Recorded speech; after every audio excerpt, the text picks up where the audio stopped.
పూరా లోకల్. త్వరలో పవన్ కళ్యాణ్ ఒక సినిమాకి సంబంధించి పాట రిలీజ్ కాబోతుంది. అలాగే అంటే హరిశంకర్ దర్శకత్వంలో పవన్ కళ్యాణ్ ఒక సినిమా రాబోతుంది.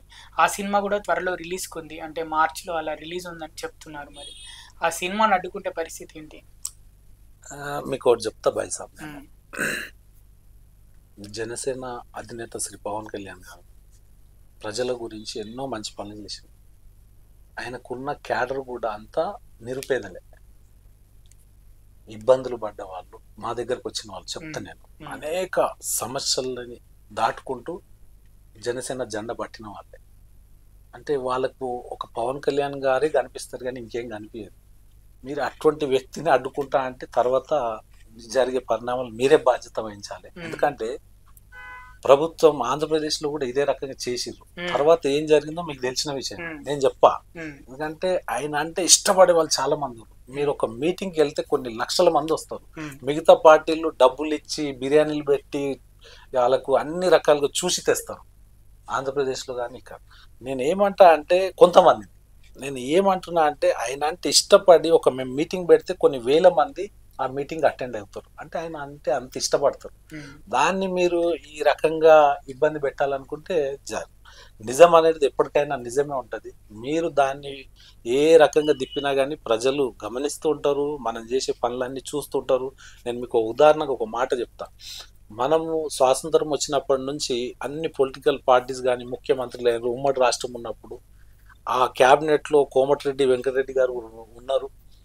మీకు శ్రీకాకుళం జిల్లాలో ఒక చోట 130 ఓట్లేమో ఉంటాయి, కొన్ని ఇళ్ళు ఉంటాయి. అలాగే ఇప్పటిదాకా రోడ్ లేదు. ఇప్పుడు కూడా జనసేన అధినేత డిప్యూటీ సీఎం అయిన తర్వాత ఇప్పుడు రోడ్ వేయించారు. ఆ అంశం గురించి మాట్లాడాను. మీరు ఆ అంశం మీద చర్చ చేద్దాం. అదే విధంగా లైట్ కరెంట్ లేదు వాళ్ళకి. ఈ రోజు సోలార్ ప్యానెల్ ద్వారా వాళ్ళకి కరెంట్ ఇప్పేయడం. శ్రీకాకుళంలో ఒక మారుమూల గ్రామం. ఎందుకంటే అక్కడ 130 ఓట్లే ఉన్నాయి.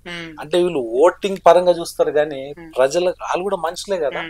అటువంటి అంశాలను ఆయన ముందుకు తీసుకెళ్లి ఎన్నో చేస్తుండ్రు. ఆయన ఈ రోజు అభివృద్ధి కార్యక్రమాలు ప్రజలకు దగ్గరుండి అటువంటి దాని గురించి చర్చ చేయాలి. ఈ రోజు ఏ పార్టీ కూడా కార్యకర్తల గురించి ఆలోచించదు. జనసేన పార్టీ అధినేత శ్రీ పవన్ కళ్యాణ్ గారు ఒక ఇన్సూరెన్స్ అని ఒక పెద్ద కార్యక్రమం తీసుకొని ఈ తెలంగాణలో కానీ ఆంధ్రప్రదేశ్లో యాక్సిడెంట్స్ అయిన వ్యక్తులకి యాక్సిడెంట్ కాదు జరిగిపోయింది అనుకోండి, వాళ్ళకి భరోసాగా ఒక 5 లక్షల రూపాయలు వాళ్ళకి ఇంటికి వెళ్ళేలాగా ప్రయత్నం చేస్తున్న వ్యక్తి జనసేన అధినేత శ్రీ పవన్ కళ్యాణ్ గారు.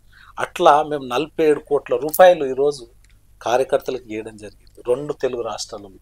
అటువంటి అంశాల మీద ఆయన పార్టీ కార్యకర్తల గురించి ఆలోచిస్తుండు, ఇటు ప్రజల గురించి ఆలోచిస్తుండు, అటు నిరుపేదల గురించి ఆలోచిస్తుండు, అటు కరెంట్ లేని వాళ్ళ గురించి కరెంట్ ఏ రకంగా ఇప్పించాలని ఆలోచిస్తుండు. అదేవిధంగా మారుమూల గ్రామానికి రోడ్డు వేసేలాగా ప్రయత్నం చేస్తుండే. ఎందుకంటే అక్కడ ఏదన్నా ప్రెగ్నెంట్ లేడీ ఒక హాస్పిటల్ వెళ్ళాలంటే డోలీ కట్టుకొని వెళ్తారు. అటువంటి అంశాలు మనం ఎన్నోసార్లు ప్రసారం అయింది టీవీ ఛానల్లో చూసినాం మనం. అటువంటి అంశాల మీద ఆయన అదేవిధంగా ఉదాహరణ కిడ్నీ సమస్యల గురించి అక్కడ ఒక హాస్పిటల్ నిర్మాణం చేయడం జరిగింది. అంటే ఈయన చేసే కార్యక్రమాలు ఎప్పుడు కూడా నిరుపేదలకు అండగా ఉంటాయి. కాబట్టి కొంతమందికి ఇష్టం ఉండదు. అంటే కొత్త పొలిటికల్ ప్రాసెస్ వేరేడు ఎవడన్నా వచ్చిందంటే అయిపోయాయి, అది ఎట్లకెళ్ళి బయటికి పంపించేసాలి, మేమే ఉండాలి. ఈ స్వాతంత్రం వచ్చినప్పటి నుంచి మీరు చూడండి, వీళ్ళే ఎమ్మెల్యేలు ఉండాలి, వీళ్ళే ముఖ్యమంత్రులు కావాలి, వీళ్ళే మంత్రులు కావాలి, వీళ్ళే అన్నీ ఉండాలి, వీళ్ళకి అన్నీ ఉండాలి. కానీ వేరేవాడు మాత్రం ఏం రావద్దు, వేరేవాడు రావద్దు, పార్టీ పెట్టొద్దు, కొత్త వ్యక్తులకి రాజకీయ అవకాశాలు ఇవ్వద్దు అనేది ఎక్కడున్నాం మనం. ఎందుకంటే సమాజంలో అందరికి హక్కులు ఉన్నాయి. కానీ ఇక్కడ మాత్రం కొంతమందికి హక్కులు ఉన్నట్టు, వాళ్ళకి హక్కులు ఉన్నట్టు మిగతాలకు ఉండొద్దు అనేది అటువంటిది కరెక్ట్ కాదని నేను మీ ద్వారా తెలియదు. అనిరుద్ధ్ రెడ్డి జడ్చర్ల ఎమ్మెల్యే చెప్తుంది ఏంటంటే, సొంతంగా నిలబడి ఎమ్మెల్యే కాలేని వాడు, పొత్తు పెట్టుకొని ఎమ్మెల్యే అయిన వాడు ఈ విధంగా మాట్లాడాల్సిన అవసరం ఏంటి మా తెలంగాణ గురించి అని ఈ విషయం మీద ఎక్కువ స్పందిస్తున్నారు. ఆయనకు రాజకీయ అవగాహన ఉందో లేదో నాకు తెలియదు, కానీ నిజంగా చెప్పాలంటే మొన్న మీరు ఎవరితో పొత్తు పెట్టుకొని జూబిల్స్ కాన్స్టిట్యున్సీ గెలిచారు, ఎంఐఎం తోటి పొత్తు పెట్టుకోరు. మీరు జాతీయ స్థాయిలో ఎన్ని పార్టీలతో పొత్తు ఉంది, ఇండియా అనేది మీకు ఎన్ని పార్టీలు ఉన్నాయి అందులో? ఎన్డీఏ ఒక కూటమి, ఇండియా ఒక కూటమి. ఆ కూటమిలో ఎన్ని పార్టీలు ఉన్నాయి? ఎందుకు మళ్ళీ మీకేమైంది? మీరు జాతీయ నాయకులు కదా. అసలు జాతీయ నాయకులు ఇటువంటి మాటలు మాట్లాడవచ్చా? ఒక ప్రాంతం గురించి మీరు మాట్లాడే హక్కు ఉందా? జాతీయ పార్టీలో ఉన్నారా మీరు, లేక ప్రాంతీయ పార్టీలో ఉన్నారా?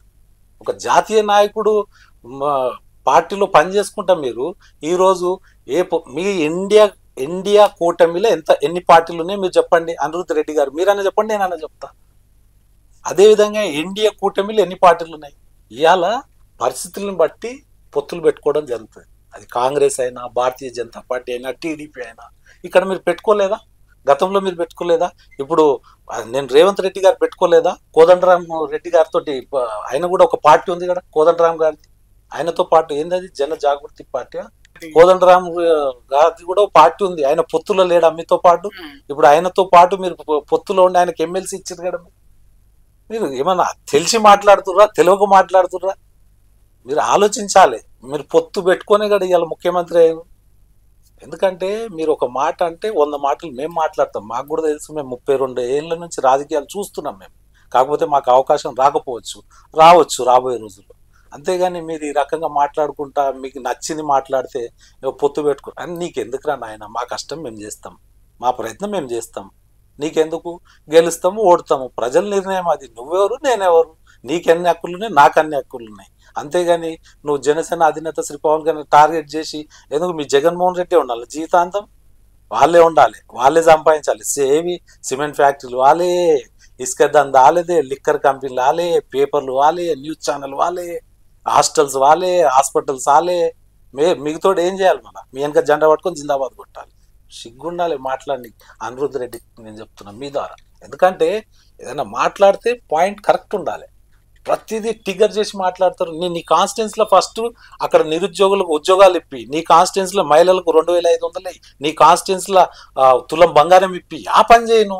స్కూటీస్ ఇయ్యి, 15,000 రైతులకి ఇయ్యి, 10 లక్షల ఇన్సూరెన్స్ చేయించి అక్కడ ఎంతో మంది కష్టపడతారు, 2-3 లక్షల మందికి సాయం చేయను. అది పక్కకు పెట్టి జనసేన అధినేత పవన్ కళ్యాణ్ గారు కోనసీమ జిల్లాల గురించి ఆయన మాట్లాడింది ఏంది? ఒకానొక సందర్భంలో కొంతమంది నాయకులు పచ్చగా ఉంటదని చెప్పిండు, దాన్ని ఈ రకంగా తిప్పి మీరు ఈ రకంగా మాట్లాడడం అనేది కరెక్ట్ కాదని నేను మీ ద్వారా కోరుకుంటున్నాను.